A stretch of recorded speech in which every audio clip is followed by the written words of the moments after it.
अस्सलामुअलैकुम दोस्तों, आज मैं आपको एक ब्लैकबेरी की बहुत ही नायाब किस्म दिखाने लगा हूँ। ये थॉर्नलेस ब्लैकबेरी है और इसका नाम है जायंट कोलंबिया।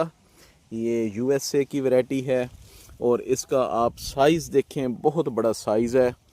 ये देखें जी, ये इतने बड़े साइज़ की ये ब्लैकबेरी है। इसका पौधा तो एक ही है लेकिन ये बहुत खूबसूरत है। इसके ऊपर फ्रूटिंग आप देखें, इसकी सारी साइडों से बहुत ज़बरदस्त फ्रूट भी है और जो फ्रूट का साइज़ है ये भी बहुत बड़ा है। और इसकी जो बड़ी खूबी है वो ये थॉर्नलेस, मतलब पिकिंग में जो इश्यूज़ आते हैं वो भी इसमें कोई मसला नहीं होता। आप इसको आसानी से हाथ लगा सकते हैं। और ये देखें फ्रूटिंग, इसकी फ्रूटिंग बहुत अच्छी है। इसका एक ही फ्रूट मुझे नज़र आया है जिसका कलर ये चेंज हो गया। तो ये जनाब आज आपके लिए नई चीज़ लेके आए हैं। ये देखें जी।